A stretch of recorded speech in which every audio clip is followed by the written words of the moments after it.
Well, welcome to Money with Mark Albert. Today, what a great day. I'm with General Contractor Joe McNamara from McNamara Services. And Joe, the reason we're here today is because he had built a legal basement apartment here. We talk about building a net worth and income for retirement. Joe has done it. And I'm going to interview him on the process of doing that, and then we'll give us a quick tour because I want to give you ideas of things you can do to build your net worth and to establish yourself so you can have additional income through investment property. So Joe, welcome. Thank you. So Joe, tell us, you and I, we both actually live in Peel Village, That's which is right. a region within Brampton, a very wonderful place. How long have you been living in Peel Village? I've lived here for 10 years. My family's been in Brampton for about 40 years, so I've been here most of my life. Wow, that's fantastic. Yeah, and this is a great little community. Yeah, so you're a general contractor, so just tell us, how long have you been a general contractor? What did you do before that? Sure. I've been a general contractor for about 9 of the 10 years I've lived here. Before that, I was a mechanical engineer. Worked a couple other different jobs, unfortunately through the economy, and in the late 2000s, it ended up getting me to the point where I had just bought a house and was unemployed and started a contracting business. Yeah, that's great. So we're in the basement apartment right now, and I'll tell you, this is beautiful. We've had a tour already. I love it. Thank you very much. I can't wait to show everyone this place. So tell us, Joe, what was the process you took to kind of fix this? You're in a bungalow. Yep. What's the process you took to fix it, to make it a legal basement apartment? And of course, there's processes with the city. Can you just kind of generally share some of that? Sure. So my process was a little bit unique in the fact that I already had a 2-bedroom apartment here. I bought it as an income property. And then the rules changed in Brampton. So I had to do some demo long before I could set it up as a legal apartment. But the basic process with the city is kind of a 3 or 4 step process. The first step is getting your zoning approval. Okay. You go to the city, you do an application. I can't remember, but I don't believe there's even a fee for that part of it. It's just to make sure you're allowed to put an apartment in your house based on where you are. Yes. Once you have that approval, the next step is applying for a building permit for change of use. Basically moving from a single dwelling home to a multiple family dwelling home. And in that process, you need to get some drawings. You complete your renovation to the drawings, and you go through all your inspections, and then there's a final registration. And then, that process can range quite a bit in time. The drawings usually take a couple of weeks, right? The building permits then, take 2 or 3 weeks for the city to approve your drawings. And then you can start your construction, depending on whether you hire someone or do the work yourself. The work can take, 6 to 12 or 14 weeks, maybe even a little longer if you're doing it all on your own. Throughout that process, there are multiple inspections, not just with the city, but also with the Electrical Standards Authority, which isn't included in your permit application process. And then, you complete your renovations to the level of standards and finishes that you deem fit, and you have your final inspections and get your final registration with the city.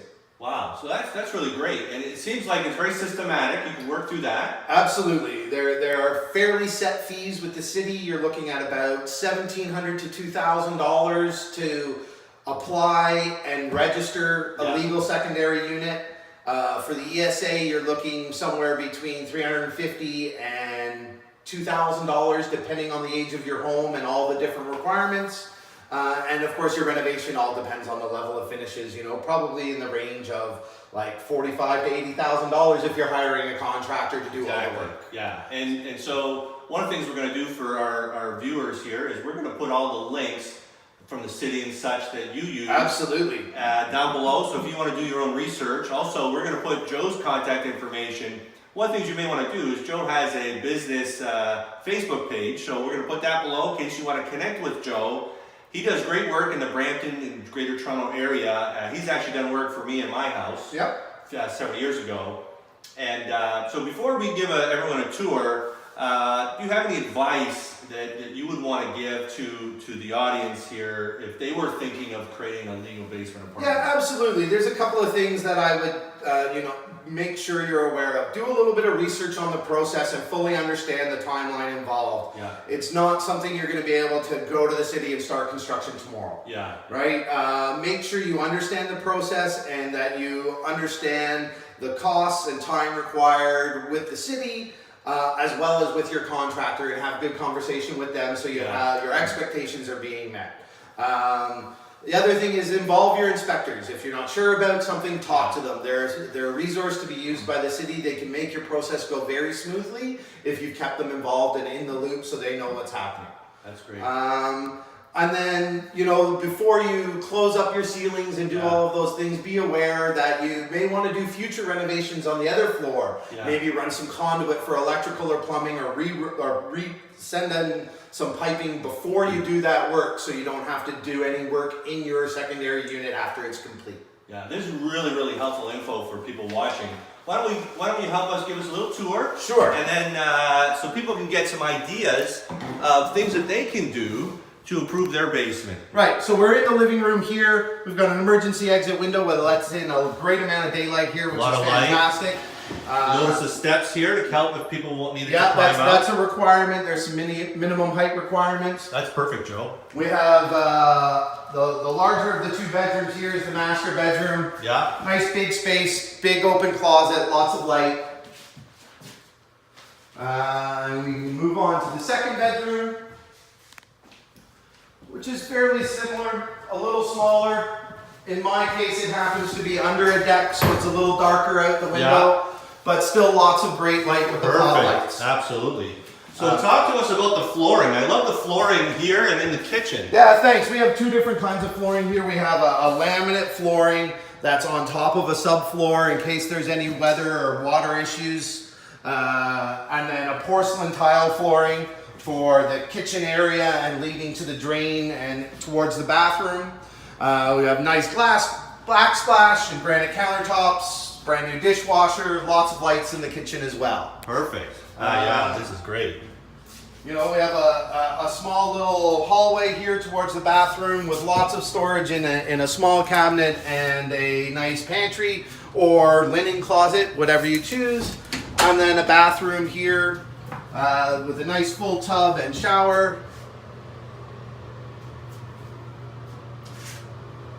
I like the ceiling there. Thank you. And if we move along just outside of the apartment, you can see the shared laundry space and little front hallway and stairs up to the separate entrance. So as you open the door here to leave the apartment, the lights come on automatically. That's great. We have a door leading to the exit of the house and then a couple of stairs up to my unit. This is a shared hallway with a front hall closet for the tenants to hang their coats and put their boots. Perfect. Also here is all porcelain tile for easy cleaning. And again, a laundry room where the lights come on automatically in a shared space with some storage for the tenant and some storage for myself and access to all the electrical panel. Yeah. That's great. Well, listen, Joe, thank you so much. Really appreciate you being on our channel. To our viewers, thanks for being with us and have a wonderful day. Thanks very much, Mark. Bye now. Bye-bye.